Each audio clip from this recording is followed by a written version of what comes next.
the small is already large, and we have no idea. Like, our every moment is precious. Our every choice is precious and has a cosmic impact. Sue Lynn from Canada, hello. Jackie from Rockville, Maryland. Miriam from Massachusetts. Laura from my Niagara Falls. Chana and Latka from Charlottesville, Virginia. Ariella from Guatemala. Gabby from Hawaii. Rosemary from UK. Deborah from Chicago. Mindy from Pomona, hello. Levi Hey, Mushka. From Yerushalayim. Okay, you guys can all see these. I don't have to read them. This is very good. This is very good. We have a lot of people from America. We have actually usually an unusual number of people from Israel, and then people from around the world. And it's just really important to notice and to consciously allow that connection. It is a soul tribe in our times now. For the first time in at least, I think ever in history, we have, maybe except for the giving of the Torah, we have the opportunity to connect with people, not based on our locale, not based on our family of origin or place of origin, but based on the resonance of our soul. You are all muted, yeah.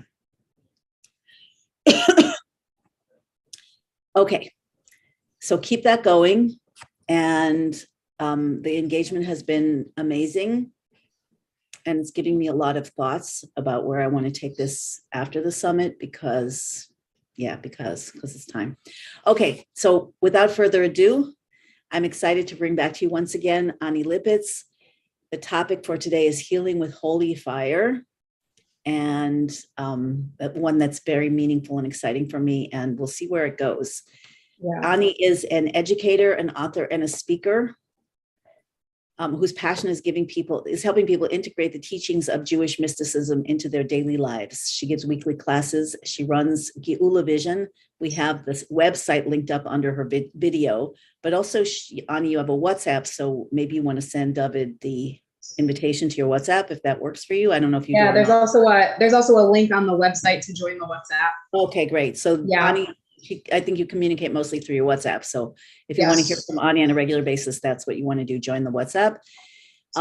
And all of her conversation, her work, her teaching, her personal conversations with herself and God, where she's aimed toward redemption. She also is passionately in love with horses and recently got her own horse of fulfillment. His name is Sender, and he's my love. Sender. Don't tell my husband. My husband's jealous. Understandable. Okay, but just tell your husband, at least he doesn't have to, carry you from place to place on his back. Exactly. Yeah, sharing the work. Okay, and then one other thing I want to say before we get started is just that you might see me like, I just feel like I have to say this because I'm, covering my face with this cup. I have a protein drink and a green drink here, and I find that sometimes in the conversations, I'm getting my energies going up, up, up. So I drink to keep, to ground myself. It helps. Chaim. Have to fill my cup. Okay, holy fire. I want to know why you chose that topic. What is happening in your world? Yeah. Holy fire has been such an important concept for me because my whole healing track, my whole growing and evolution track over the past few years. And I just want to pause and say, why is the past few years so significant? A few years ago, it was probably around 4 years ago now, there was a massive awakening in the world around the concept of redemption. Geula, which is the Hebrew word for redemption. There was this huge reawakening, this fire that came back online for so many people, including those of us, I'm amongst them, of people who had not yet been initiated into really this concept of redemption or Geula. About 4 years ago, it's this fire of this idea of redemption and which is ultimately the evolution into a total God conscious and godly state for all of mankind. And obviously that plays out in every detail of our world as we know it. It came raging online. And so for me, the evolution that I've undergone and the way that I would describe it just in terms of my personality is like a holy fire really came online. And in the past 4 years, like my literal personality and lived experience has done a 180 where I went from being, it's funny because I always described it as like this like meek, terrified little baby deer. And I'm like, oh, well, if we're talking trauma responses, mine is totally to fawn. So that makes sense. That's my trauma response. Yours is what? Fawn, fight, flight, freeze, or fawn. I'm a fawner. Oh, yeah. What is fawn? I don't know that. What is the fawn? Fawning is bow down and people please. You capitulate, people please. I'm going to erase my whatever you to manage, the situation.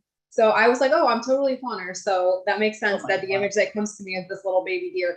But like, I joke that like I transformed as I embraced, and we're going to spend the whole time talking about this, my holy fire. And I transformed into like this flaming eagle with like laser shooting out of my eyes. Like, so, and I went from complete people pleaser, cannot function with the slightest hint of controversy, or maybe someone is displeased with me, to being, a very public face, talking about all the changes that need to be made, which includes calling out things that aren't working, which is unpopular sometimes, or a lot of the time. No, most people are receptive to it. I'm going to not dramatize my situation. Sometimes it's unpopular. The people who, you're actually both of those are true. It's very unpopular with people that aren't receptive to it, and it's very welcomed with people who are, which actually is one of the things that is happening now. Is one of the many things that's rising up in our world, is that we're getting more. Well, on the downside, we're getting more polarized. That's the unholy sign of it. But on the upside, we're getting more expressed, and we're getting more truth, and we're getting to see things more as they are. And the people who are on the front lines of that welcome that. People who aren't yet, we're all in a process. Right. Yeah, finding our authentic true self and loving who we are, Tammy says. Yeah, totally. So the idea of this holy fire, and we touched on it actually in our last conversation together, when we brought up the senses, or the chushim of the soul. And we spoke about the fact that the same way the body has 5 senses, the soul has 12 senses, or chushim. And one of the senses of the soul is actually anger. And people were shocked by this, because normally when we're talking spirituality and things like that, the immediate thought is like, you can never be angry. Anger is toxic. Anger is treif, which is Hebrew for unkosher. No. And that's true for anger, that destructive anger that comes from the ego. But our souls have a natural sense of anger. We have a sense of righteous anger. And the function of that anger, according to Kabbalah, is actually to function as a holy fire that burns away the concealments, that burns away the darkness of the world, that burns away the thick, concealing, dark, congealed forces that form a dark filter over our experience of ourselves and reality. And that holy fire, that righteous anger, is there to burn that away. And when we actually allow ourselves to say, well, this anger is actually coming to communicate something to me, I'm not going to go punch someone in the face, but I'm going to listen to it and like let it fuel right action. That is everything. And I think the main healing that most of us, especially as women, are doing is taking our power back. And that includes embracing that holy fire. Yeah, I want to say one of the things is we definitely, this is the line we're going to go down, but one of the things that's coming up for me is that often, people want something and they go for it, or they don't go for it. They're afraid to go for it. They go for it a little, then they, get distracted and find themselves back where they started. It could be, some change in your body, a change in a relationship, starting a business, running, increasing a business, a project, it could be anything, your relationship with God, consciousness. But one of the things that I'm seeing more and more and more that is powerful, I don't remember whether we talked about this before, but it's just coming up so much for me right now, is that one of the most powerful launch points for something new is just to say no to yourself, to the thing, like, no more. I'm not going to have my ankle swelling on a long car trip anymore because I'm eating potato chips. No, right. No, I'm not. I'm done. And that feeling of no more, often it probably always, it comes with, I don't know what I'm going to do instead. And I think it's really important to distinguish this, because people get stuck by not being able to see the path ahead. So we just keep drifting, going with the flow, into places that aren't serving us anymore, as you're saying, Ani. And I think that the no, we have to know that no is just like takes us into a place of new possibility, where then we get to figure out, or listen for our guidance, or however we get there, we get to move with the new possibility without having to know how, because we decided that the old possibility, the old way of being, it's over. I don't agree. And we've discussed this before also, that like the power of that no is where the strength comes from. And that is the power, one of the powers or manifestations of the power of Gevurah, which is one of the 10 powers of the soul. And Gevurah literally means strength. And that's where the ability to say no, to set boundaries, to withdraw our energy from a person, a situation, a paradigm, a reality comes from. And we learn straight from Kabbalah and Hasidus that in Yemos HaMashiach, in the first phase of the Geula, of the redemption, which we are in, it's actually the power of Gevurah that comes to the forefront, that is necessary, that is needed. Translate Gevurah, please. It's that the strength, the place that the ability to set boundaries, to withdraw inward, to withdraw our energy from something, our emotional energy, our intellectual energy, our physical energy. It's, if we think as its counterbalancing power of Chesed is generally defined as kindness, but it really means a movement towards something or an outpouring. And Gevurah is that withdrawal, that movement back. And boundaries, even self-discipline, or 100% boundaries with ourselves. So even going from a state of outward expression to deep inwardness. Gevurah is also deep inwardness as well. Interesting. Yeah. I hadn't thought about it that way. Yeah, it's choosing from where we would like to withdraw our energy. And once we do that, even if I don't know where I want to invest it, it's like, okay, so I have my energy, my emotional energy. And we learn also in Jewish mysticism that the currency of the soul is actually its emotional energy. The Alter Rebbe, the first Rebbe of Chabad, talks about this, that our soul's currency is actually its emotional investments. Where am I tying up my energy emotionally? So maybe I've got some shady investments and I need to extract my energy from those shady investments. I don't know where I'm going to put it yet, but I know I can't keep funding that thing or that thing. I got to extract my energy from there. Okay. You're bubbling as usual. Gevurah. Yep. Explain more about this investment of emotional energy in a way that people will really, really get it. Yeah. I mean, on a simple level, it's like where to know where our emotions are invested, we have to think what stimulates me emotionally and what triggers me emotionally. So, maybe I have emotional investments in Netflix. Maybe I have emotional investments in a relationship with somebody where there's a lot of drama, and I'm literally emotionally addicted to that. My energy is tied up in that dynamic. So, or, I have an emotional, I've got emotional investment in my horse, but he's a good investment. Or, I'm emotionally invested in food right now.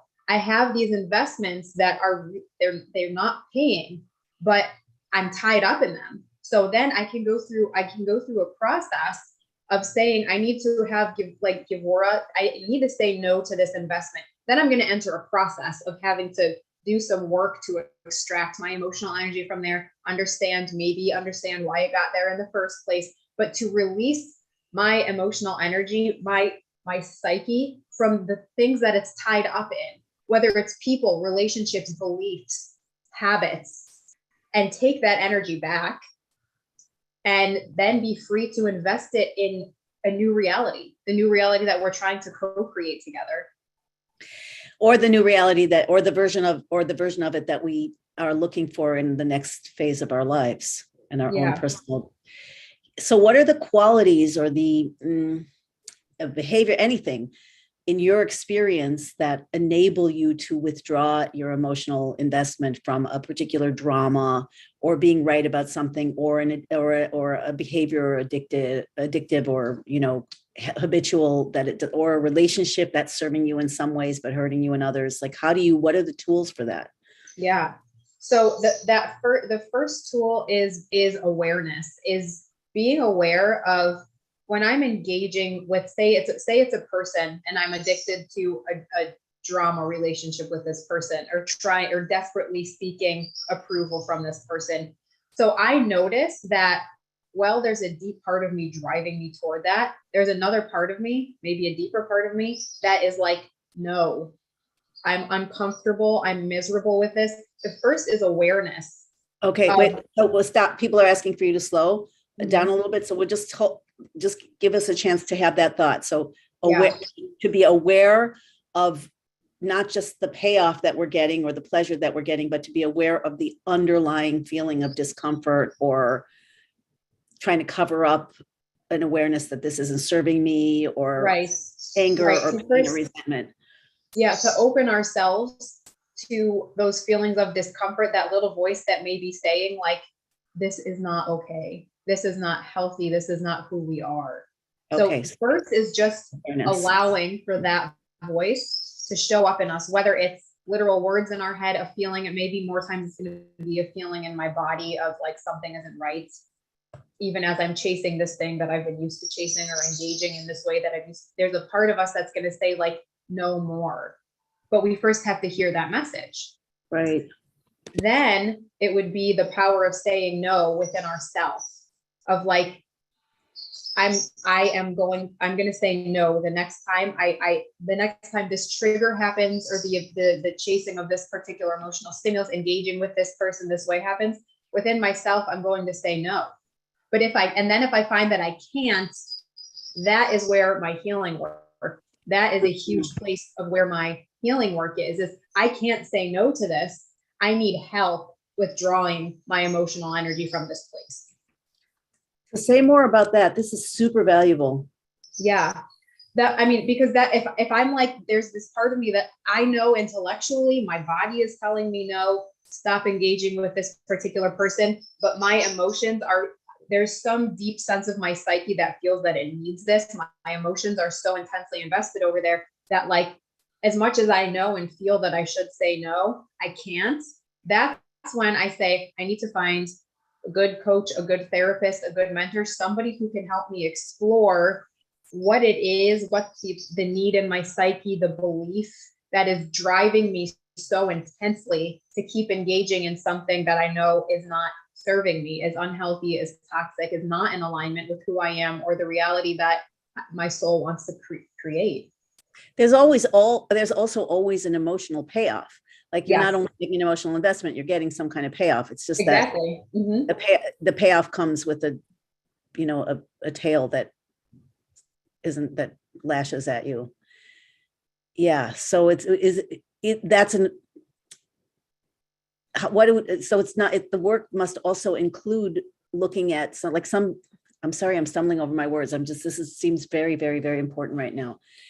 Sometimes if people are in a relationship or people have a certain coping behavior that gives them pleasure and comfort and release, but also has that backside, that painful, toxic backside, sometimes there could be a tremendous fear of not being able to replace that. Yes. Or what will I do without it? Or not having the tools to, not having and sometimes that might even be real. Like if I'm just thinking if somebody's in a relationship that partly good, partly bad, but it's not going anywhere, then how would they free themselves of that? The fear of giving up what they have, which does serve a lot of needs, and maybe never having something that good again. Do you find that in your work? Do people come to you with that sort of thing? Absolutely. Absolutely. And that's why it's so valuable also in really learning how to tune in past the voices of the psyche and the psychological needs of our human psyche, also known in Jewish mysticism as the nefesh habahamut, the animal soul. I just call it my human, and learn how to tune into that part of God within you that has the God's eye view of your mission, your path, of what comes after this, of the possibilities that come after, say, this relationship. My human fear is I'll never have anything this good again, but my godly self knows exactly where I'm heading and what this experience is for. So if I have meditative practices, if I have breathing practices, if I plug into this higher consciousness by immersing in Jewish mysticism, for braining with people, which means getting together and having these deep spiritual conversations, whatever it is that helps me to gain access to that higher part of me beyond that emotional, physical, psychological survival part of me, I can tap into that higher wisdom and know how to proceed. And this ties into the kind of the prophecy piece of this summit. Wow. Is learning to tap into that part of ourself that has that higher vision, and it's here and it's available and it wants to be accessible to us and guiding us. It's a different level of being. It's a different level of living. It requires a certain amount of courage, but even more, it requires like a letting go and just allowing yourself to be carried. Don't you think? Like, it's like, it's there, but okay. I don't want to say too much at once. How would you say the same thing in terms of the healing about a physical addiction? Somebody mentioned cigarettes, exercise habits, food. You mentioned food. Does it work the same way? I think ultimately it does, because because even the physical addictions, we know that ultimately we have the power of like mind over matter. We have the power to work with our bodies, to work with the mechanisms within physical reality and really be the masters over it. So we see that even with, exercise habits, cigarettes, eating, whatever it is, that all stems from a psychological, emotional, spiritual place. So we absolutely, and illness as well. And we do a lot of healing work with people dealing with different types of illnesses, all of these things. When we go deep, when we go within and we find that psychological, emotional, spiritual root of it, and we work from there, we can help release in the same way. We can help move forward and tap into that deeper wisdom in the same way. And sometimes the deeper wisdom is just going to give us information, and then we've got to do real work to implement that information. Just seeing the answer that's the first part, but then it's actually implementing or living that answer is the second part. So if I'm hearing you correctly, you're laying out a picture of two levels of self. Obviously, there are lots of levels, but the two levels, what you call the human, and then the deeper inner that's emerging.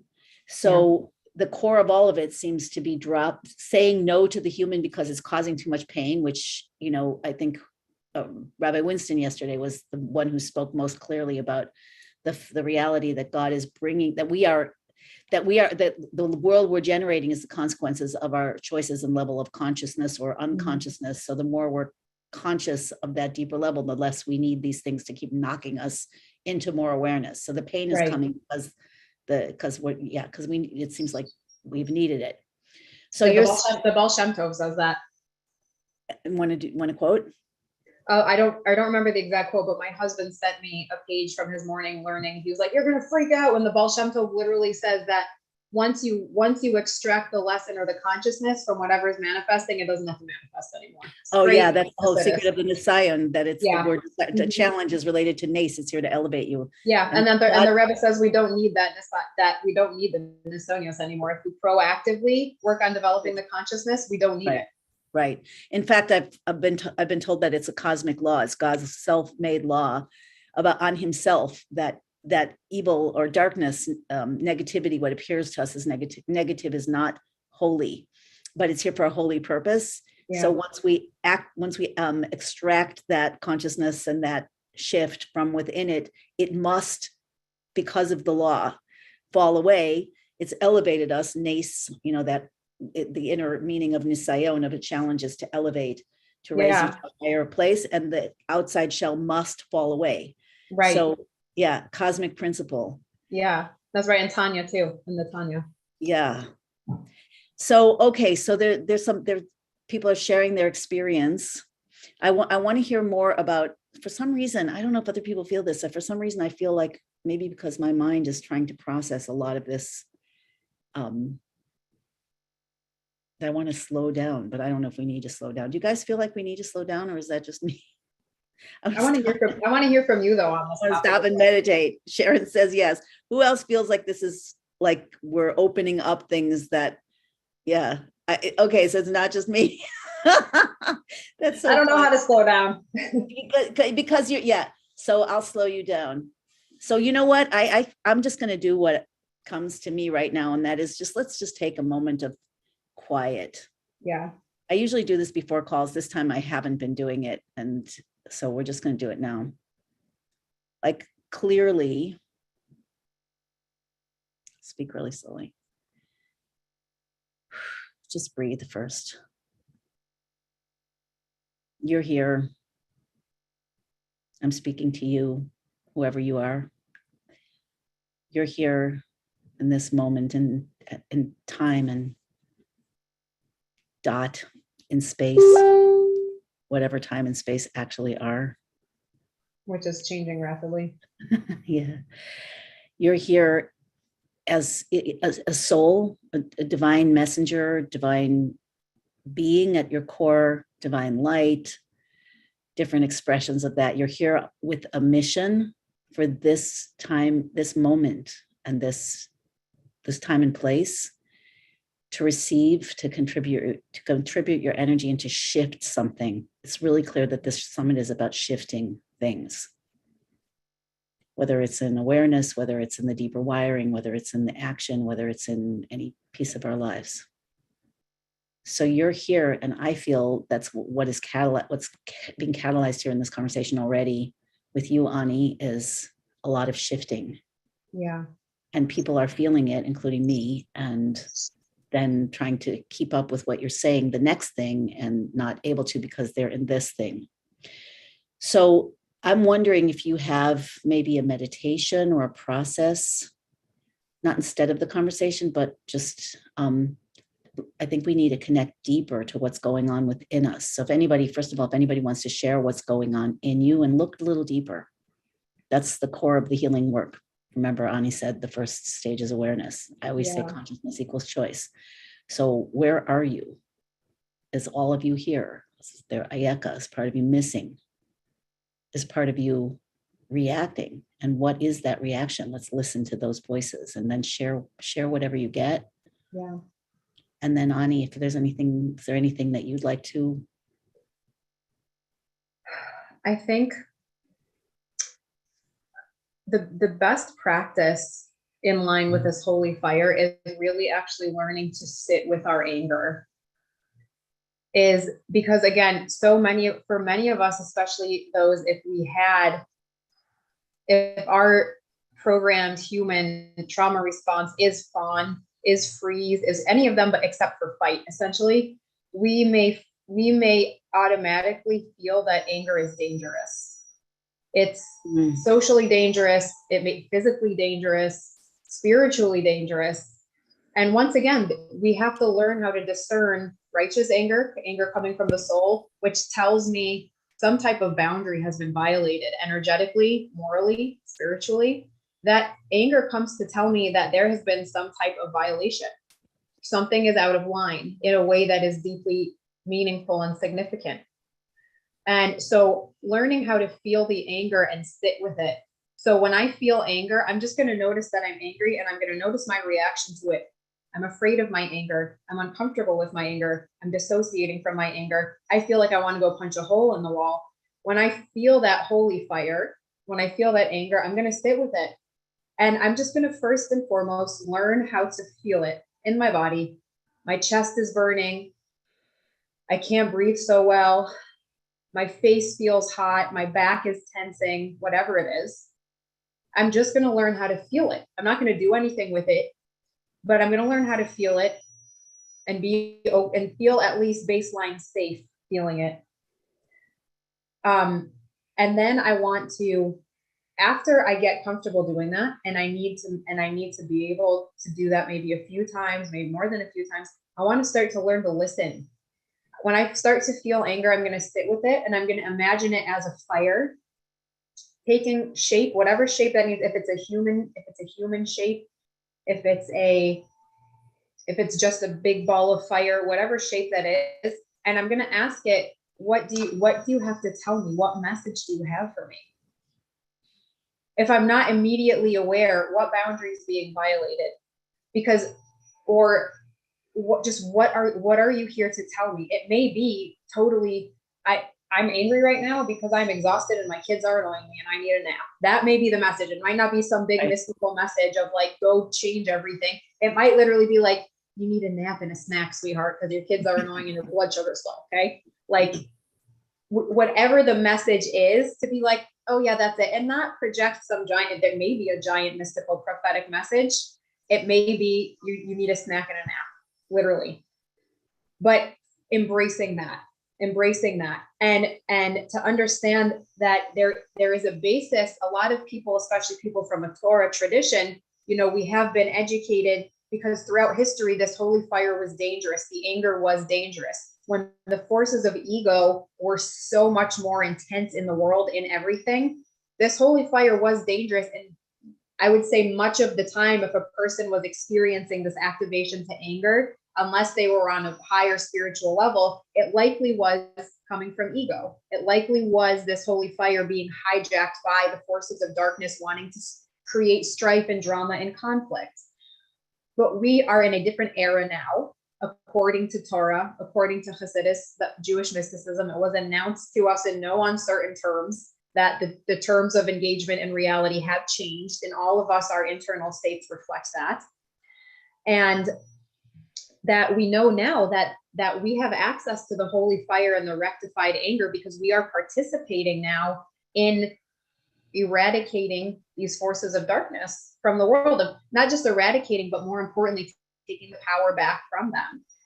And so when we're able to feel that holy fire and sit with it and then not react to it, but respond mindfully, intuitively to it, to know what the message is, we have massive power in our hands. And I actually want to read something quickly from Sari Yehudit Schneider, who was a distinguished panelist on some of your other, especially the last one was mind-blowing summits. From her teaching Haggadah. I'm learning it all year round. I probably have to, this one is no longer kosher for Payoff because I'm learning it with bread everywhere. So I'm going to have to order another one for next year. So she brings something incredible, which is the cup of Elijah, the Kosh Shel Eliyahu, she says in the Seder, is the cup of peace. So when we bring the cup of Eliyahu and then we go to the door and we speak about wrath, we speak about holy wrath being poured on the extraneous forces.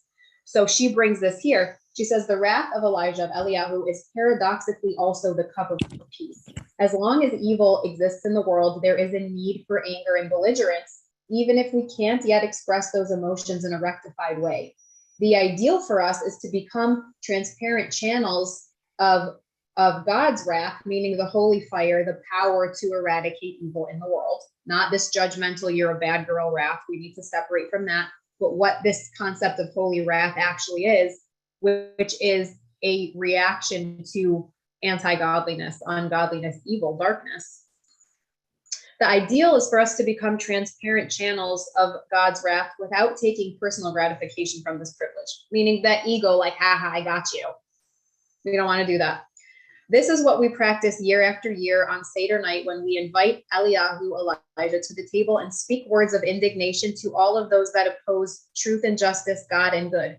World peace requires the dissolution of evil. Our challenge is to battle its depravity without also contributing to it. Even when outrage is appropriate and defiance is right, if our ego inflates from the conquest, if our ego inflates in the process, we need to be careful of that because we started producing, as she says, the very underpinnings of the evil that we seek to vanquish. We're obviously not on that. We're not there, but we have to keep that ego. It feels good to get righteously angry sometimes. And we have to make sure I don't throw an insult somebody's way that's not productive, that I'm reining it in. The problem is not our show of, she's saying here, the problem is not the show of anger, but when it gets hijacked by the ego. That's the problem. Now, here is what relates to our times as what was related to us by the Lubavitcher Rebbe. Eliyahu, Elijah, is our mentor of rectified fury, righteous anger. When the Midrash, which is a corpus of teachings in Torah, reports that Elijah will appear at the end of days, it is teaching, says Rabbi Tzadok, that we will manifest Eliyahu's virtue of holy rectified anger. Because paradoxically, that is what it will take to institute world peace. Yeah, this is, again, I feel like spread it out. There's so much here that's coming up for me. Let's hear it from you. Yeah. Okay. So one of the things is that all this about anger and about ego, I do think that we're on the level where we can do this if we are slow enough and attentive enough and 100%. Bring up enough awareness. And say no to the ways that we've been in the past. Yeah. So anytime that we get angry in a reactive way, that makes us want to shout or fight back or resist. Resisting is a big one for me. I'm a really good resistor. Like, I do not want to, I will not give into this, and I will not let, I never have once gone through the scanner in the airport, and it causes me a lot of problems not to. So I'm sure that comes from my childhood, past lives, whatever, it doesn't matter. But there's fear. What I'm seeing lately is that there's fear in there. So when there's fear that someone has or something has the power to dominate you and take you down, so then you have to resist with force, like a hard line. And that causes yelling, or, that tone in your voice, or not seeing the other person, or, my way or the highway. This can be overt or covert, but there's a very, very big difference between that kind of anger and the righteous anger that I think is being referred to here, which is a deep truth. Righteous anger comes from a deep truth. It doesn't come from fear. It comes from a deep realization of truth, that this is just not okay. And I'm not doing it anymore, or I'm saying no. And when to the degree that we feel reactive, that's our inner work of fear. And to the degree that we don't say no to things that should be said no to, that is also lack of awareness and fear. And I'm seeing more and more that and this is the inner work that you're talking about, the trauma work. And I think a lot of I don't even think it's always, I guess there are always traumas, but I think that so much of this is a realization. Like recently, I was in a situation where I signed up for some kind of a learning thing that I wanted to do, not Torah learning, but I wanted to do I wanted the results of what was being offered in this class. And the teacher made some strong boundaries about how we had to be on screen and this and that, and not eat or drink. And I got triggered into my resistance. And I'm like, who is this person to tell me what to do? I'm going to do it behind and it became a whole thing in me. And at one point during the training, I realized, like, I saw it, like, wait, I'm making this whole thing up. I chose to be in this class. She has no power over me. And I don't have to resist or not resist. This is all this entire experience that was distracting me from the learning that I wanted. It was really present. It was me making up that I'm dominated, and me triggering into my long established resistance patterns. Nobody's going to dominate me. You're not going to get me. And then taking up a lot of my bandwidth and causing me discomfort and making me feel separate and not what, it was literally like it was extreme, but it was so enlightening to see that. Like, and then I asked myself, why do I want to generate that? Why do I need to generate this? I don't. And the whole thing just fell away. And if somebody was actually perpetrating, it might be actually a less intense reaction, because when you see clearly that something is not right, it's a lot easier to say no. But when you I think that we generate, this is the drama. Sorry for all the words. I didn't expect to be talking about this, so I'm not explaining it that concisely. But one of the things you mentioned this earlier, Ani, that it's not just physical addictions, it's not just relationship addictions, things that we would say no to if we had the power, but we don't. But it's the drama in the story. There's a huge payoff to drama and story. And what is that payoff? What is that payoff? That payoff is staying stuck in our not having to risk the unknown, not having enjoying the emotional stimulation without having to make a change. Yeah. And that gets us off the hook. That takes us out of the world of uncertainty, back into the world of the past, that uncomfortable comfort zone that takes us off the hook of being responsible for anything. So it's everybody else's fault. But, but when we look deeper, it makes us a victim. Like when you earlier on, when you said, look at the holy fire and ask yourself, what's your message? So I was looking at my feelings about, exploitation, the control of governments and corporations. Everybody by now is knowing how I feel about that. And I looked at that for a second, and what's your message? And it was obvious, like, take over. You take over that. You take over. So, right. How much power do we have? So much power. We're working with God. We can be God's partners. What's in the way? All this stuff that we're addicted to that keeps our human mechanism, the personality mechanism, the ego mechanism in place.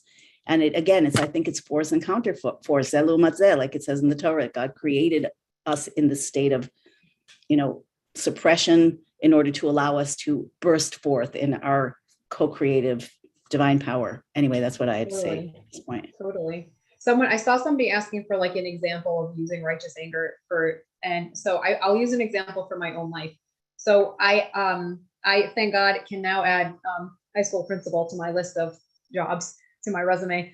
I started a small high school program based on Jewish mysticism and integrating it into the girls' lives. Because I had worked in the mainstream school system and I was horrified at what was happening to these students. I was so angry. I was so traumatized by what I saw. I took that holy fire at the things that were happening and not happening. And I used that fuel as creative power to build my own program. And there were so many barriers that had to be burned through by stoking this holy fire. So when we use it to create something new and better and godly, if I'm just sitting here being like, oh, it's horrible, and like, I'm going to use a really frank term, emotionally masturbate. If I'm sitting here emotionally stimulating myself and not doing anything with it, okay, so my ego's on board. But if I am using that holy fire, that anger, to then do something with, to strengthen and expand my own capabilities to produce higher vision and higher things in the world, that's how we use that holy fire as creative power to make new things, to make changes. So, in my case, that was, I'm going to start a new school and show people that it can be different. It can be a different way. We're not stuck. And so for me, pay attention to the things that make you angry, because that's your soul communicating with you of here's what I could create something new then. Yeah, this is advanced consciousness, one aspect of it. So, and it's so important now. And somebody said, I think my anger keeps me, I'm not sure what I read, keeps me from experiencing prophecy. I mean, 100%, all of this stuff, all of these attachments that are human, ego-based identity, personality, self, that part of the mind, all of these attachments that it creates and then lives in, they say that 95% of our thoughts are repetitive. They're all about this. It's like, oh, I can't believe I'm scared. It's all, why can't I? It's all this disempowered drama. And I'm not minimizing the strength of it. It feels real until you see that it's not. And then it's like, so like, this is what's holding me back. What the hell? And then you say, forget about it. No more. And you have to, again, back to where we started, you have to say that.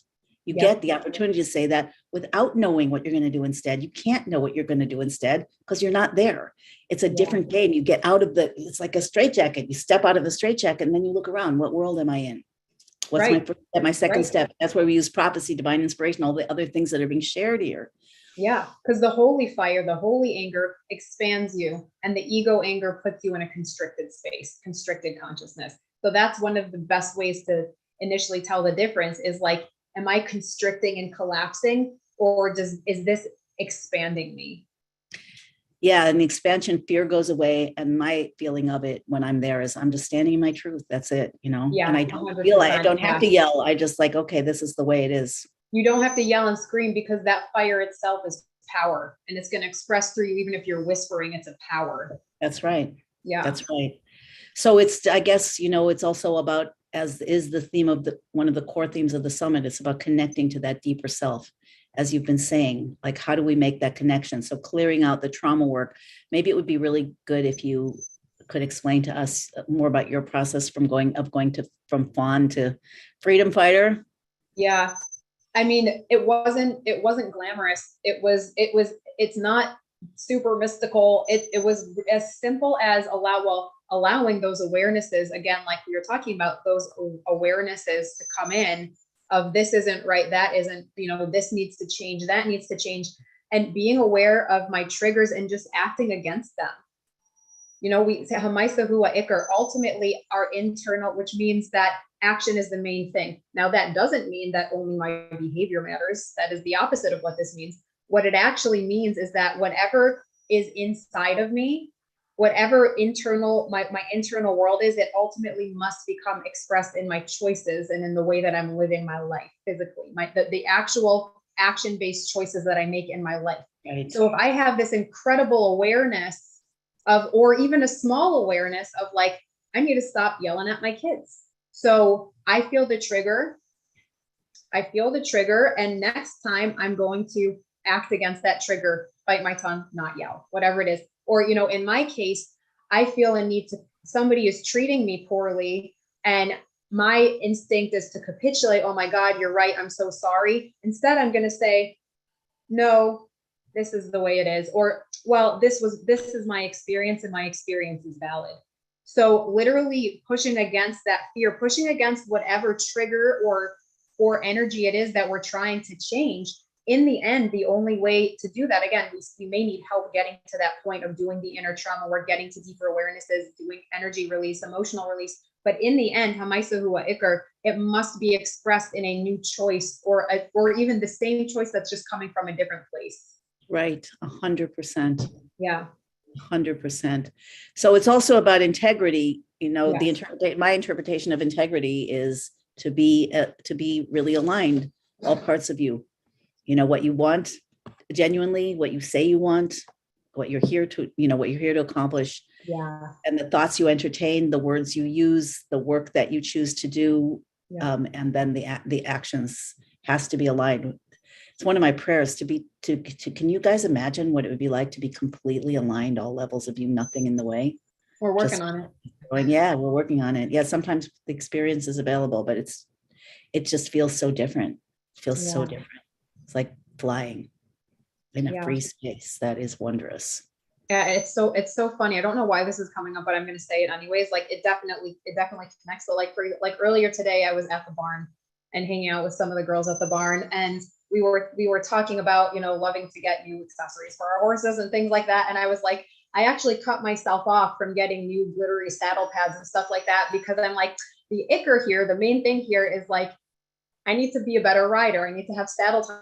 I need to actually work on the riding itself and not distract myself with like, oh, the new glitzy saddle pad and the this, that, or the other thing. So it's, as you're saying, like being in integrity and not distracting ourselves with, you know, the side glitz. Those things can be fun, maybe not fun, depending on what they are. But like in the end, it's like tachlis, meaning bottom line, are you aligning with your purpose? So for example, in this example, the horses, like the saddle pads, okay, they enhance the ride, but like, are you working on your skills? Are you pushing yourself past your comfort zone to actually show up and create a new reality? So, you know, like for me as a rider, am I trying new things? Am I pushing myself and my horse past what we currently believe we can do? Am I aligning, you know, with this higher vision, higher goals? Or am I distracting myself with, you know, the glittery saddle pads?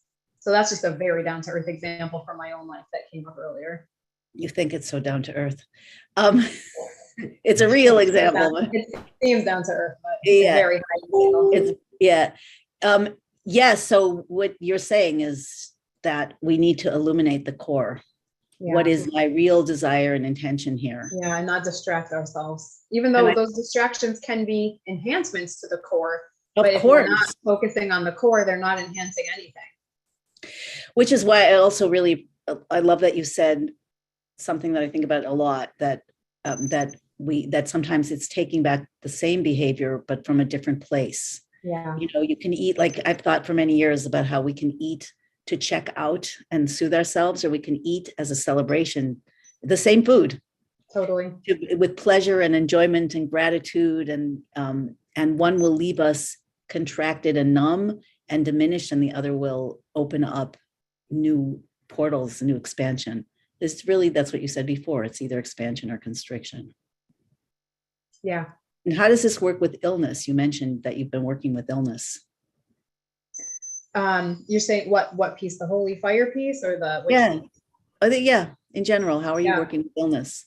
Well, so as far as practitioner, my baseline modalities that I use is emotion code, body code, but it's branched out into a lot of other stuff that happens in the sessions, which are absolutely incredible. But one of the big themes that I have found, especially in working with women, is this need to embrace anger and take the power back.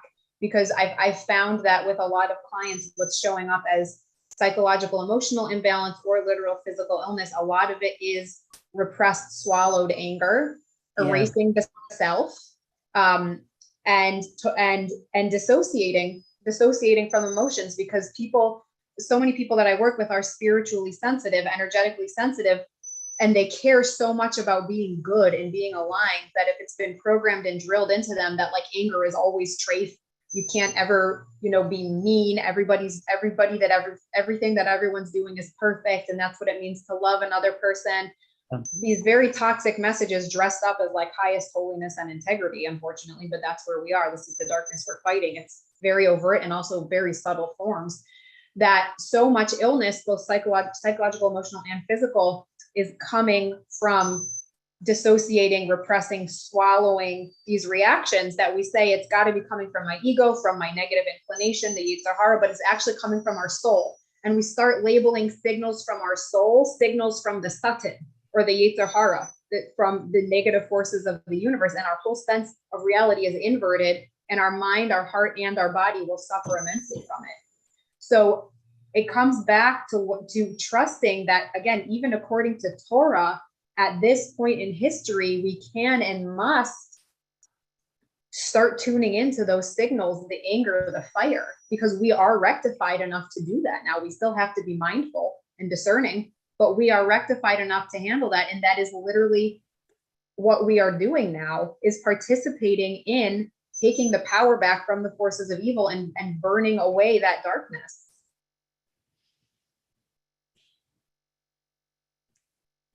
Yeah, I'm thinking about how the Lubavitcher Rebbe said at one point that when he said that we finished the evolutionary stage of Bir Netzutzos, of Tikkun HaOlam, elevating the sparks, Kabbalistically, we've entered into a new era of Yichudim, of making unifications. Yes. Have you thought about that concept, and do you have anything to share about it? Yeah, it's really part of this, is really involving this, but I think it's really I've thought a lot about that, because so many people, when they hear me just telling what the Rebbe said, that the idea of elevating the sparks is over, then people freak out and they're like, well, what are we doing now? It's like, we still exist, it's okay. And Chassidus tells us the Rebbe told us what we're doing next, which is, yes, making these Yichudim. And now that, which means explain Yichudim. I didn't explain Yichudim. Yeah, Yichudim means, on the literal level, it means making unifications between spiritual and physical. There's technical Yichudim, technical unifications in Kabbalah, which is like uniting divine names. I don't know how to do that yet. Someday soon, hopefully, but I haven't studied that. I don't know how I'm doing that. But on a simple level, making a Yichud, making a unification could literally just be doing something with an awareness of God and a higher purpose. And I've just united God with that thing consciously. Or taking something, for me personally, that I have learned in Jewish mysticism and applying it to something mundane that I'm doing in my life. Again, I'll bring it back. Like when I'm riding my horse, I like to think about the mystical things I've learned about horses and about my experience, and trying to unify that spiritual, technical, theoretical level with something extremely physical that I may have coded in my mind or my sense of reality as just recreational, but I'm like, hey, but I can unify these two things and ultimately bring myself to an experience of that spiritual reality manifest right here in the physical. So the idea is, and another example that I've given people is when I eat food, I can start to enter into eating with the awareness that like I'm unifying myself with God through this food. Like I'm literally eating God manifest as food. And to make Yichudim, to make these unifications, it's all about what awareness, what thoughts am I holding as I engage with whatever it is I'm doing. And at first, I'm going to have to like just be superimposing thoughts on what I'm doing, but I will find that my das, which is my conscious experience, my baseline conscious experience will actually change. And I actually will start to be able to sense into and feel into the spiritual currents of what's going on around me. And then I open myself up to prophecy or a taste of prophecy. Right. It starts with having to superimpose knowledge onto something. It's a little awkward at first, but your sense of reality shifts, and all of a sudden you're like, whoa, I am actually sensing the energetic current. I knew that thing was going to happen. I knew that about that person that I've never met. pastes of prophecy, which literally means plugging into the very high, subtle, deep currents of reality. Yeah, I want to share my thoughts about that too. And I just want to, because I see what a lot of people are going to want to hear from you next, if you're willing to share any mystical information about horses. There are a lot of horse lovers. I used to have a horse myself, but it was a long time ago. Anyway, so Yichudim also, to me, what jogged me into thinking about it was when you said it's now safe to do this work. Mm-hmm. So we did pass a barrier.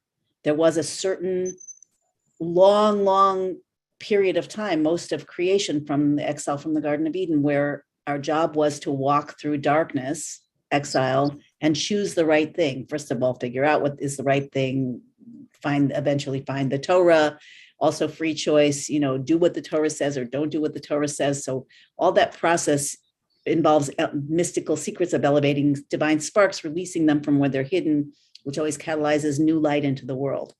So that process has been going on for thousands of years. And that's why we find ourselves in this incredible place where we connect online and, have intuitive powers and all kinds of things that human beings that were not possible in the world. That's that phase. But once that phase happens, now it's time to integrate all of the fragmented pieces and put the lights on, turn the lights on in the darkness. Mm-hmm. So when you're speaking, that's really what I think you're speaking to, Ani, that there are parts of us that are fragmented. The anger part, these hushim of the soul, these senses of the soul we don't have conscious awareness of them, and we flip back and forth between them, and we judge them, and we out project, and it's all like so complicated and, entangled in so many ways, which is a direct consequence of the eating from the tree of knowledge, where everything just got entangled and mixed up together. Yeah, there's the concept of pizul hanefesh, the scattering of the psyche of the soul. Nefesh is a level of the soul. And there are literally parts of the psyche of the soul that are stuck different places. And, I feel like we're almost doing the ingathering of our own pieces of our soul at this point. Like, there are parts of our psyche that may still be stuck in like past life experiences and trauma from this life and false beliefs. And like, other relationships. So other relationships, patterns, whatever it is. Yeah. And it's reeling those pieces back in and making Yichudim within ourselves, as you're saying, that I am whole. I'm not fractured or fragmented anymore. Each of these parts of me are connected to a core, and they have their time for expression, and they have their piece that they can say. Right. No parts of me are contradictory to each other. They're just different parts of me. They're different expressions of my essential self, my holiness and my mission. That's what you were saying about anger. And I think it's really important for people to realize that there isn't anything about us that doesn't have a holy side or a holy 100%. Purpose. Yes. But so I think what you're speaking to is that when we remove all this noise and these entanglements, which is a process, we sink into the flow from within, and then all of the qualities that we have, that we judged or we suppressed or whatever, can show up in their holy form and become super useful and even, miraculously powerful. So somebody points out Ayeka. Colleen, one of my longtime students, actually. So I recently learned that the word Ayeka comes from Ayeh. It's a very uncommon in the Bible, in the Torah, word that means where, like, where are you? So Ayeka is where are you? Ayeh, where, and that it refers to not just where are you located, are you in that room or this room, but it refers to where are you, all of you, the missing pieces, where, like something, bringing something in. So when God said to Adam and Eve after the eating from the tree of knowledge, and they were hiding, realized they were naked, they were ashamed, God said, Ayeka. Like, where'd you go? Where'd you disappear to? Yeah. So we've all disappeared, and now it's covered up. It's like a gift that keeps on giving. It's like there's a thought structure that is running continuously through that little voice, and our beliefs and our judgments and our fears, and where we hide, and our habits, and the results that we keep regenerating, that keep showing us that it was truth. It's real. It's not my imagination. So the unwinding of that, I think that's really what you're talking about. By seeing it and saying no to it, now we're reestablishing essence. We're reestablishing the flow from the inner self. We're we're unwinding the tree of knowledge and the snake energy, and reestablishing our connection, or really establishing our foundational. Uncoiling that snake. Yeah, it's a very, Uncoiling that snake. what would be more important at the end of exile? Yeah. I mean, in ending exile, actually, Yeah. because what catalyzed exile? So when Adam and Eve, which we're all cells of their bodies, we're all sparks of that one being, that's us, ate from the tree of knowledge of good and evil at the urging of the snake voice and the snake energy, which covers up truth, which distorts reality, which is reactive and judgmental, and all that whole thing got internalized and personalized. So you can't even recognize, like when I have a flaw, I don't think, oh, this is just part of the snake wiring. Now I do, but I'll think, there's something wrong with me, and I'll be afraid for other people to see it, like Adam and Eve. These are all cosmic fractal patterns. Yeah. So the Torah says, the prophet Daniel says that at the end of days, Rabbi Jacobson referred to this yesterday, Yisparo v'Islavnu, there will be a sifting out, a disentanglement, a sifting out of awareness. So we'll be able to see things more and more as they are. So when we see ourselves as what we are, what's me and what's somebody else's reflection, like in my example that I gave, what is coming from me and what is coming from that trainer that I was so angry at and she was perpetrating on me. No, that she wasn't even aware of it. It wasn't real. Right. It wasn't her. It was all me. Okay. So we're generating our inner universe, and we're generating it unconsciously. That's the problem. Right. And reactively till, one until generation. We become conscious of it. Yeah. Yeah. Cain killed Abel, and then imagine every unconscious reaction creates more of the same. Like when my kids used to be fighting, sometimes I would yell, stop. And I would notice that it would just get worse. How come? Yeah. I'm adding my own reactive energy, and now it's a bigger ball of unconscious reactive energy. Yeah. So I have to remind myself, just get out. Don't perpetuate this thing. Anyway, so just, speak. I know I saw a lot of people asking about like insights into horses. Yes. Yeah. So the one that I'll share that I try to carry one at a time until I start to feel a change in my reality from it. So the one that I've been sitting with for a while is from the Alter Rebbe, and talking about what does the horse represent is actually and it's from Likutei Torah or on Purim, talking about when Mordechai went out riding on the king's horse. And the Alter Rebbe there explains that what is the concept of the horse? It's the unique revelation and manifestation that God gives to each generation. And why that was just so exciting to me is because we're the generation of the revelation of the Gevurah, of the redeemed state of the world, of the infinite quantum godliness that is true reality. And the constricted consciousness of exile that we have, been navigating through, that's lifted. And we're now aligning ourselves and taking ourselves out of that constricted state to go into this infinite quantum co-creative reality that we're going to be in with God, evolving forever and ever. So I just love that concept that according to Hasidus, the horse represents the unique revelation that God gives to each generation. And literally the fact that I can be a frum, religious, Orthodox, Hasidic Jewish woman who owns a horse for fun and goes to a barn and is giving over Jewish mysticism to everybody around me. And they love to hear it. And riding at a high level, like that itself is a mark of the fact that the Gevurah is here. That I can go and I can be totally in my modesty and totally empowered and inspiring other people around me and bringing God consciousness to a freaking barn. Like that in itself is a revelation of the Gevurah reality that God is giving uniquely. This is God's unique revelation in our reality in this generation. And we will very shortly, God willing, be joined by all the previous generations. So for them to experience this also.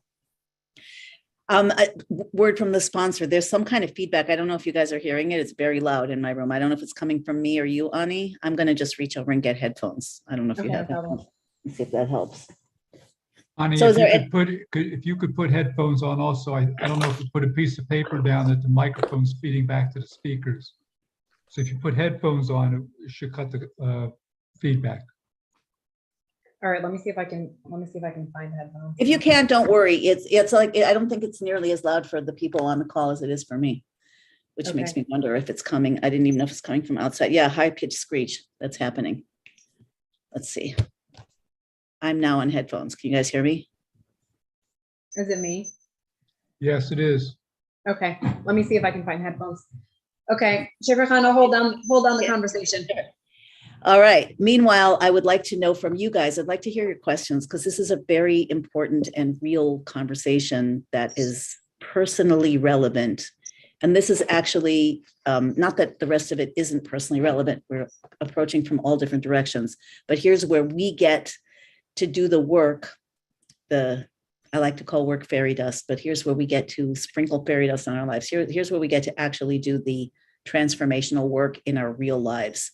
So here we have Ani and me together and all of you. So what are your questions? Where are some, before we end the call, what are some things that are really on your mind? What's coming up for you? What would you like insight and help with? Besides horses. We'll see if she has more to say about horses. Anything? Are we just about complete? Best way to dissipate anger. Okay. Anything else? This is your chance, you guys.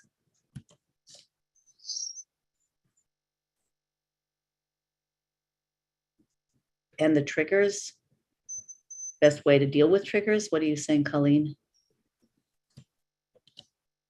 How to transition into future mindset.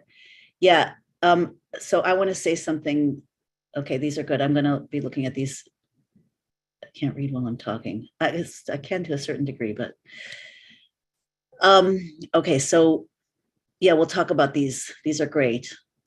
And somebody wrote, I don't have a strong enough godly awareness to stay there to overcome my patterns. So I want to say that there are different levels or different angles from which we can approach this. And one of the things that I've heard Ani say so many times, this is one of her core pathways. We all have the pathways that we are opening through our own experience and our learning and our purpose work.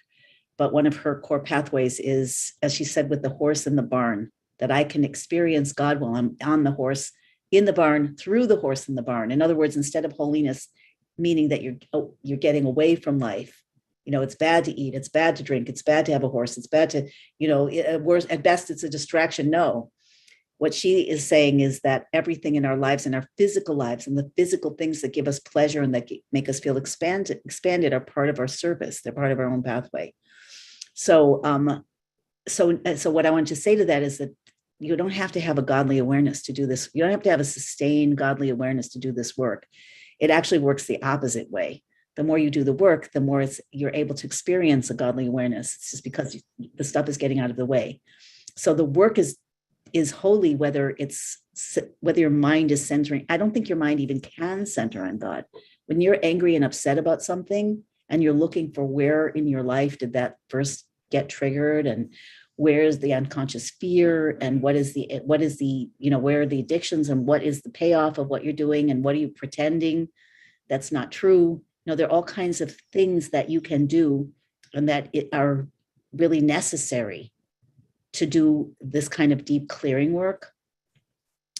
And in my experience, it doesn't start for most of us from just wanting to be close to God. Sometimes that's a person's core desire that they wake up with and go to sleep with, but that was not the case with me most of my life. But I wanted things. I wanted to feel happier. I wanted to, accomplish something in a relationship. I wanted to accomplish something with my body. I wanted to accomplish something with money, or with, making something happen online or whatever that I was afraid of. So wanting things, when you're really connected with why you want it, wanting something so badly. I think I said this in a previous call. When you want something so badly that I said it in the last call. And you connect with that desire on such a deep level that it's worth being uncomfortable to make it happen, to make it real. That's the motivation for doing the work, in my opinion. As you're on the way to something that you want, it doesn't happen in a vacuum. I don't even think it's supposed to. I don't think we're supposed to be that, continuously just dwelling on ourselves and endlessly clearing ourselves. I think as you're up to something in life and you're connecting with your purpose, or you're attempting to heal or fix or let go of something that's not serving in its current form, your stuff is going to inevitably come up. Actually, Ani said this. What did you say? I wrote down what you said before. I'm gonna just go back and look. I said a lot of things. Yeah, but this particularly, you said emotional energy is the currency of the soul, and when we are investing our energy and we get the awareness that something's not working, then we can make a new choice. We can see a new choice and make a new choice. Saying no. That's how you started. Saying no within ourselves. And if I can't say no, then that's the healing work. So if you can't say no to an old way and yes to a new way, that's when the trauma work or the inner self disentanglement work comes up. And it's a continuous process. In other words, I'm just answering Rachel or Rachel, who said that I don't have enough godly presence to do this. You don't need the godly presence. You have godly presence underneath it. You need to want something in your life that's worth it. Yeah, we all have the ability. The Alter Rebbe says in Tanya which is seminal work of Chabad Jewish mysticism, of Moach Shalat al Halev, that the mind can rule over the heart. If I have an emotional impulse that I know is coming from a misaligned place, my higher intellectual knowing that this thing isn't healthy. A bunch of people brought up the issues of like yelling at their kids or yelling at their spouse or snapping. I know that's not going to be productive intellectually. I have the power, just because of the fact that I'm a human being, to bite my tongue, to say no to that behavior. And again, even if my emotional energy is really pulling me toward it, I have the power to walk out of the room and not respond that way. Right. Okay, there are a lot of questions. Yeah. I asked for questions while you were out. Trudy wants to know how can we begin to open this up with others who are on the cusp of needing this information. One way is to have them sign up for the summit. Yep. And listen to the call.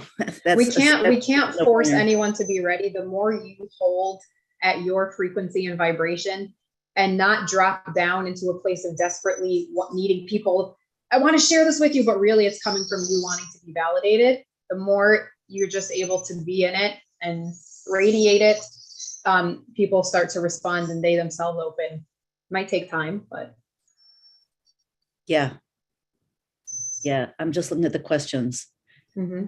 You want to look with me? People want to know more about horses. People want to know about how to deal with anger, how to work to elevate those inner emotions. I'm just scanning through here. Yeah. Have your children manifested any obvious spiritual behaviors? Yes. Or about illness? They have. Do klipas have anything to do with the bad energy? So yes. I'm not going to have time to get to every question. So we should choose the ones that are the most.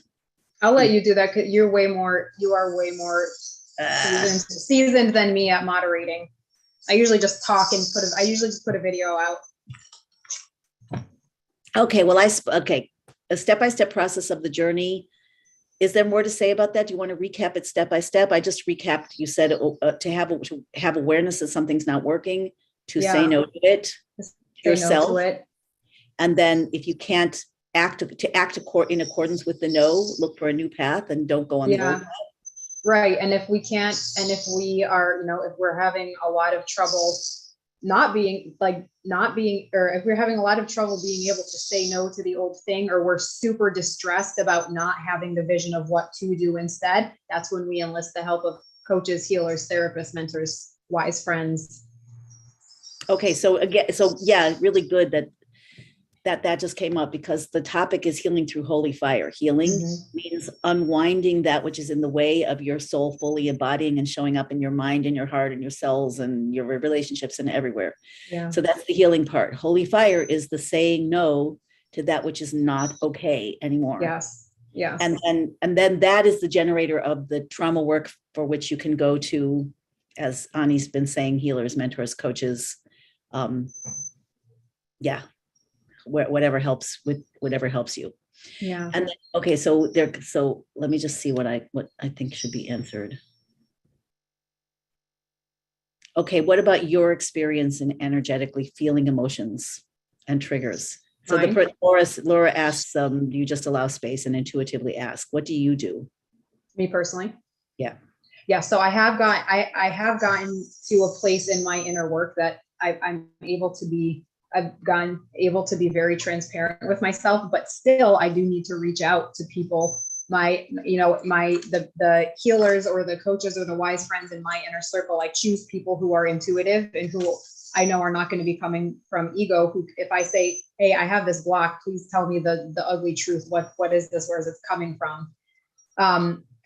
So, but the more we work on getting past those initial dense ego programming responses, we say no to those things. We cleanse ourselves with that holy fire. The more intuitive you can be with yourself and with other people. So yes, for me, it is intuitive. It is a deeper sight of being able to see into people's psyche and subconscious and my own. But again, within ourselves, we always are going to, God designed us that we need to be in connection with one another. So to have people, trusted people in your circle, or even just a professional that you work with who you're like, this person really has this insight and I want them on my team to help me go deeper when I need to go deeper, to help me understand myself, Right. So it's really important. It's a big stage. It's a big, a high level, like they say, to be able to invite constructive, perhaps painful, triggering feedback from people that you really trust. Yeah. And the person who's doing that has to be able to say it in a way that is going to be the most productive and least painful, and also then hold space for your triggeredness and your pain. Right. And then we have the responsibility to respond as productively as possible.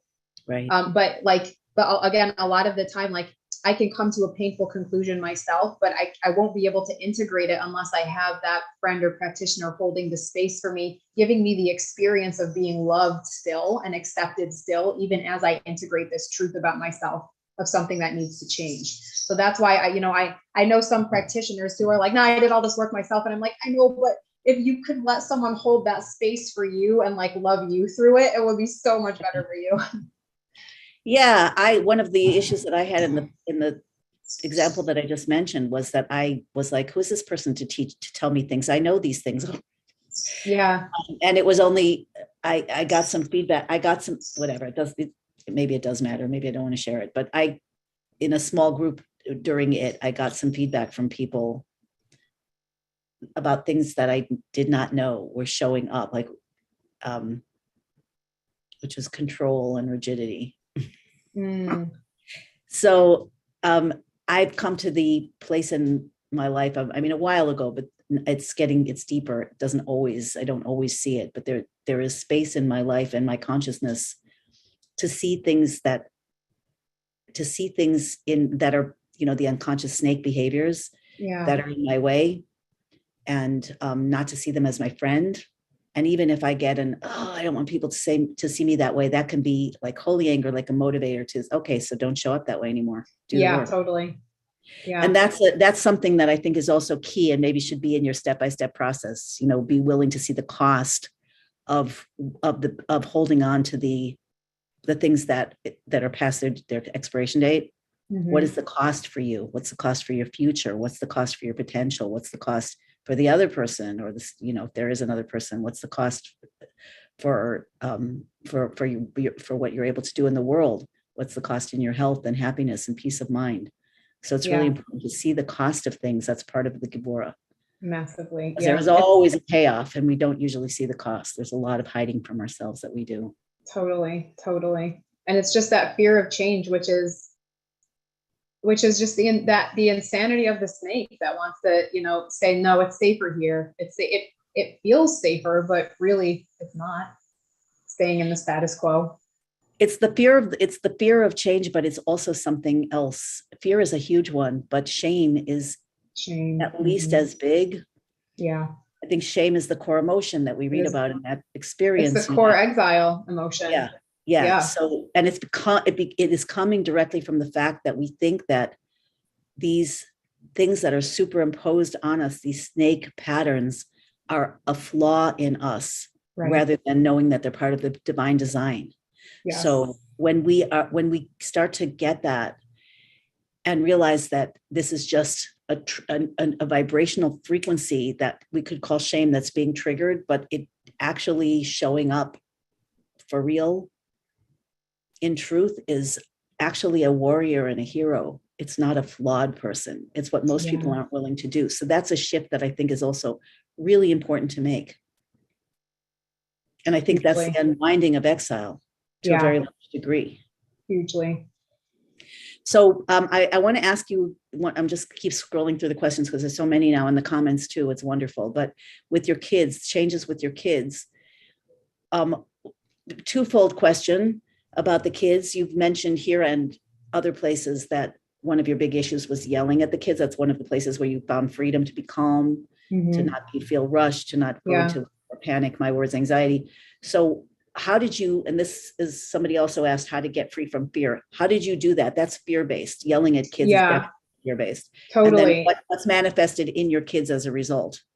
Yeah. So for me, there were multiple things. There was the shame of like, oh my God, my kids have to be a certain way. They have to behave a certain way or else I am a failure as a mother. And another piece of it for me, a huge piece of it, which I found with many of my clients as well, is it was actually my inner child reacting to other children.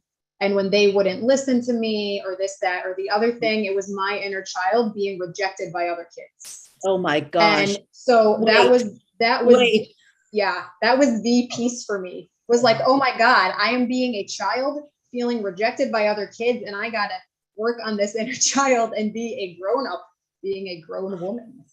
Light bulb. Yeah. So understanding internally. So there was the understanding piece of seeing what those triggers were and where they were coming from. And then there was the behavioral implementation piece of I'm still triggered and I just have to do something different. I cannot yell. And the holy fire came in was seeing that like I am damaging my children, and that is beyond painful, but I see that I am damaging them psychologically and emotionally. And I had to get really mad at myself and not stay in that anger of that place of I'm such a bad mommy, but I had to be really mad at myself and say, this is not a game. Yes, you may have these triggers. This isn't a game. These are souls. These are actual human beings that you're impacting. Like, change your behavior. I don't care how triggered you are. Do the work and also change your behavior. And obviously, it's still a process. And we have to have compassion for ourselves as well in the process. And at the same time, make a different choice. Have that Gevurah on ourselves and on our impulses. Yeah, that's brilliant what you said about being an inner child feeling rejected by others. I've never thought about that. And I think that is my experience sometimes. Yeah, wow. Yeah. So that basic primitive part of us, maybe that's not the right way to say it, that basic primal part of us is still in play no matter how old we are, what role we're in. Yeah. And I mean, until like the point of inner child work isn't that like you should have this wounded inner child forever. It's that you should find those pieces in you and heal them enough that they can grow up and come on board with being an adult and have adult qualities. Like a lot of us get attached to this idea of like, oh, my little inner child that the point is that it should grow up.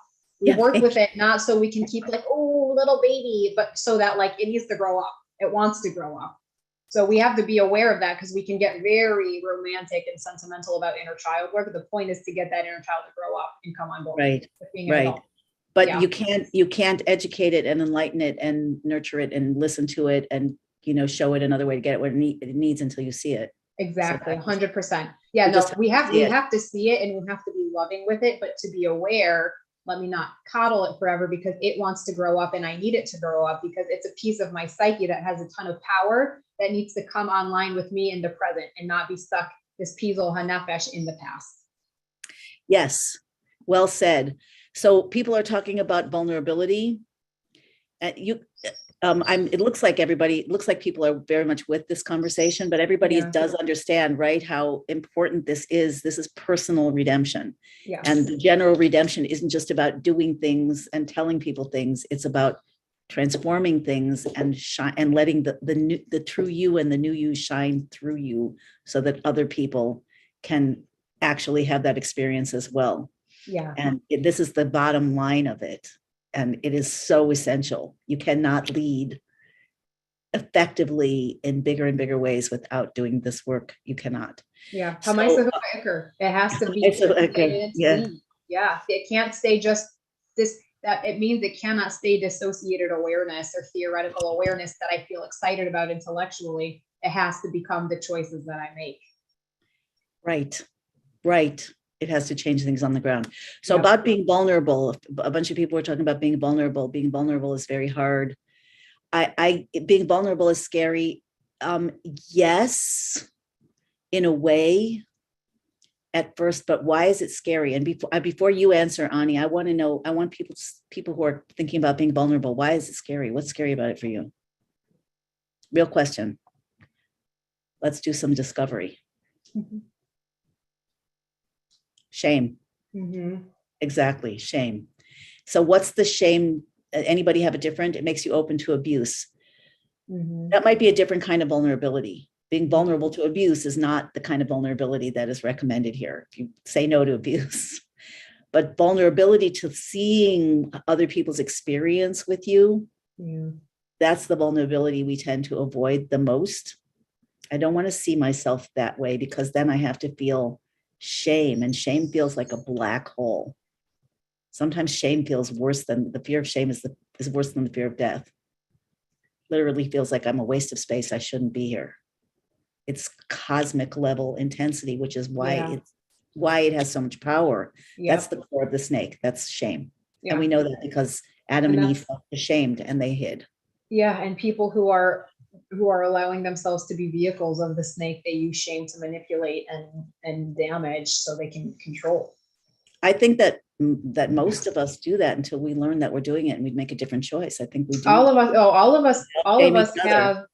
us use those snake shadow techniques unconsciously or consciously, God forbid, to one degree or another until we become conscious. Other people, they've allowed that to become just their entire psychic operating system.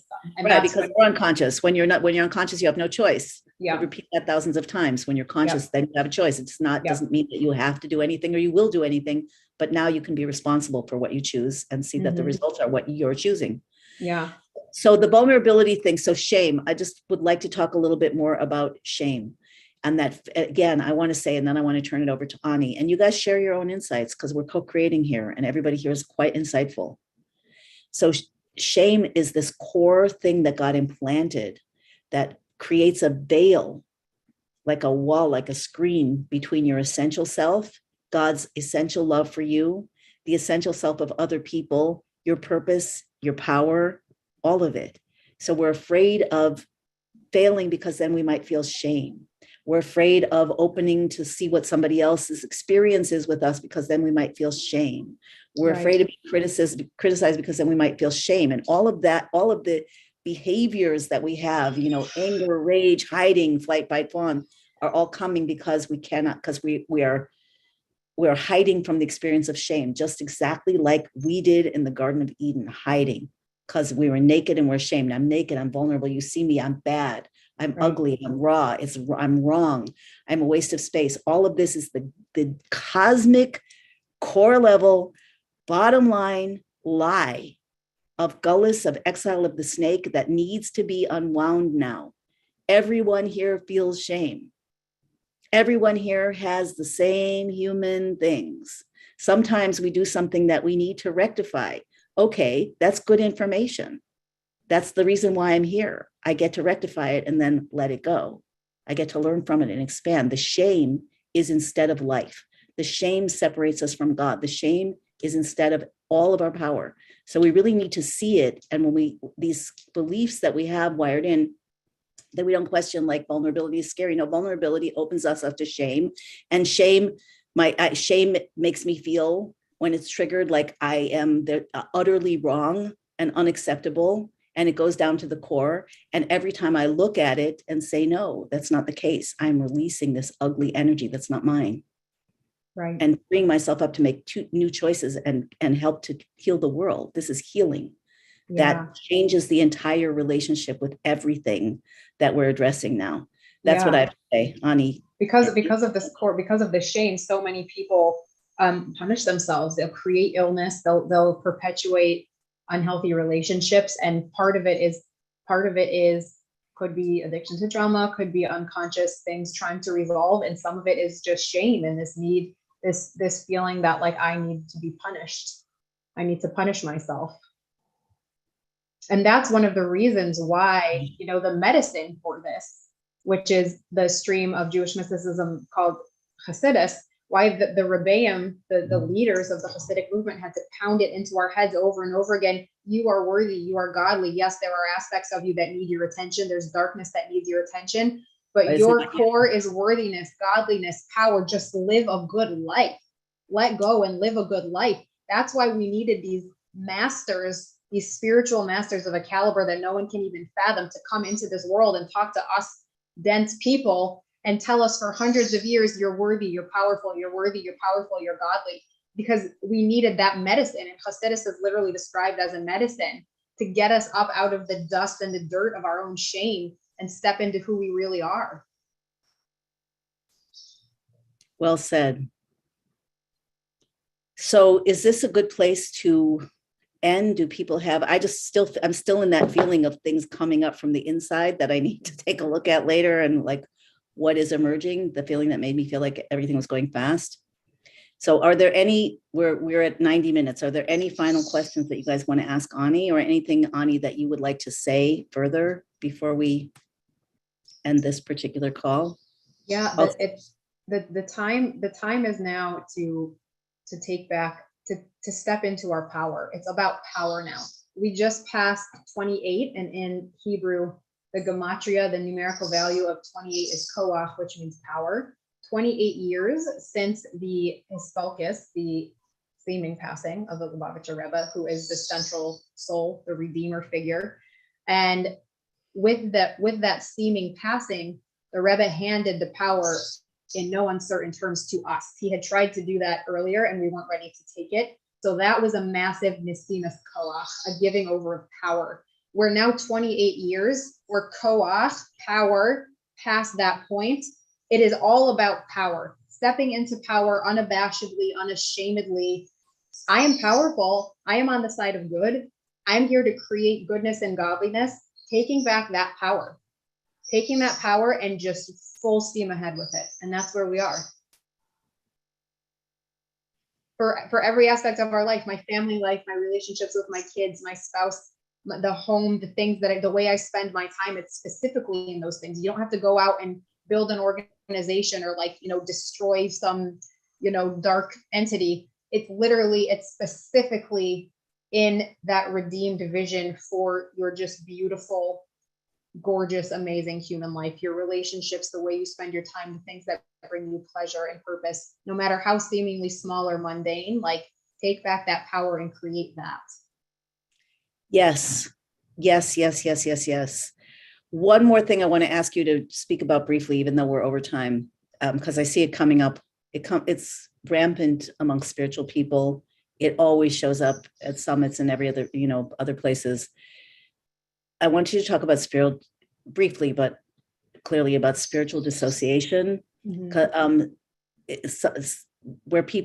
where very spiritual people, there are always people on, I always see people on, I always see comments on the chat, and this is not to shame anyone, and there's nothing specific. I see it every chat, different people, and I'm sure sometimes I do it too, but there are always comments that come from,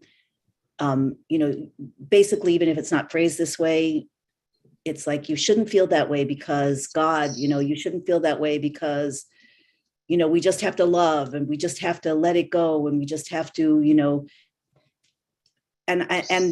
to me, it feels, well, I want to ask Ani to speak about it. Yeah. The first thing that I say is that's not actually what Torah says. That's cherry picking one side of things. And Torah is multidimensional. There's the room for letting things go, and there's the room for not letting things go. And there's the room for needing to overcome anger or understand when I have ego, anger, and deal with that, and when it's a signal from my soul. And so when we are doing spiritual bypassing or dissociation and being like, no, man, we're just supposed to be all love. Love doesn't mean letting somebody get away with whatever they want to. That's the opposite of love. That's me being too afraid to engage in a righteous conflict or something that doesn't mean that I'm going to be confrontational. That's my defense mechanism of flight or fawn, essentially, and I'm dressing it up in the words of Torah. The Torah itself provides for the existence of things that are very misaligned, that need to be dealt with koach, with power, with holy fire. So to that, I say, that's not what Torah says. And I was one of those people also, everyone just needs like a hug and an inspirational word of Hasidus. Turns out that's not true. And believing that creates unbelievable destruction in God's world. And that is not what the Torah says. So we have a lot has been cherry picked to become toxic positivity. That's how the forces of darkness keep perpetuating themselves. You're just supposed to love me more. No, I'm not. No, I'm not. I love you from a deep place. You're a manifestation of God, but God actually tells me in the Torah, here's how you deal with this actually, and it's with holy fire. Right. Or you shouldn't feel this because God, you shouldn't feel shame because God loves you, or you shouldn't feel anger because God says you should have peace, or you shouldn't feel, you shouldn't. Anytime, I look at things I look at this whole discussion that we're talking about, this, not just the discussion, but this, I look at in very clear terms. Gullus, exile, is a feeling of slavery. What does slavery feel like? I'm afraid. There's something wrong with me. I don't want this, or I should be different, or it should be different. All of those things bring up a feeling of helplessness, victimhood, and disempowerment. So even if there's truth, and there's truth to these things. These spiritual shares are very truthful, but they're floating on, they cause us to suppress what now needs to be expressed. Awareness, right. First thing, and then said no to. And we can't say no to it until we say yes to it, because we're created with this. We're created with our shame. All of this is part of God's plan. We're created with our anger. We're created with our fears. We're created with our vulnerability. We're created. There's 100% healthy guilt and shame, and those are also signs from the soul that, hey, I'm crossing a boundary. I like to describe it as like the lane detection warning in the car, where it's like, I'm about to swerve into oncoming traffic. So it goes beep, beep, beep. That's what healthy shame and guilt does. The car doesn't then sit with you and say, you're so stupid, you're such an idiot. It just shuts up when you're back in your lane. That's what shame and guilt from the soul actually do. Oh, you're back in the lane? Good. Yes, but that's in the healthy way, but the unhealthy shame and guilt, that's and what fear, we're most all of that dealing with. It's been weaponized. It's been weaponized. It is also the raw material for our transformation. It's the raw material for our transformation. It is given to us as a gift because it is access when we know how to work with it, and when we decide to, through holy Gevurah, and also through chesed, through love. Every part of us comes into play when we do the Yichudim, we're bringing back, we are restoring lost parts of ourselves. We're restoring our hidden powers. These emotions come from the world of Tohu, which is a higher, more primal spiritual world. It is unbounded. It's not in vessels, so it causes destruction. But when we work with it consciously, we take that energy and bring it online into our expanded conscious self. And so every trigger that we have is a gift. Every emotion that we have is a gift. Every flaw that we have is a gift. Sometimes we're just meant to make that course correction, like the beefs, like you said, Ani, and sometimes we're meant to do that deeper work, which is what you also stand for and support and do. And that deeper work is the hidden light that is hidden in the darkness. It's really the core nature of the darkness. It's condensed light, shame, guilt, fear. It's condensed divine light from a higher world that is too big for our consciousness. But now, like you said, now it's safe to do this work because we have reached the point in our evolution that all of these parts of ourselves that it used to be advised and holy by holy sages and rebbes to suppress it, don't listen to it, don't fight with it, that changed. Yes, exactly. Now we have the power to elevate it and redeem the light. And I always say, only one of these holy teachers and masters could tell us that reality changed, and he did. Right. This is not Ani Lipitz being like, I like to feel my feelings and feel anger. It's because the Rebbe, the holy master, the redemptive soul told us reality changed. The terms of engagement are different. And that is the only reason that I'm sitting here saying this.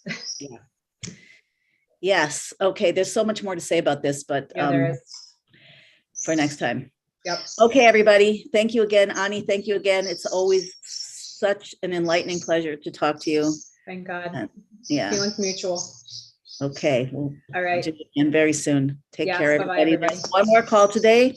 I'm pretty sure it's at 4:00. It is with Kaylee Zaytuni. Oh, she's my bestie. Everybody tune in. Yeah. She's my bestie. 4:00, 4 Eastern, 11 p.m. in Israel and wherever else you are. Holographic healing and redemption. And it should be pretty good. Bye. To say the very least. Okay.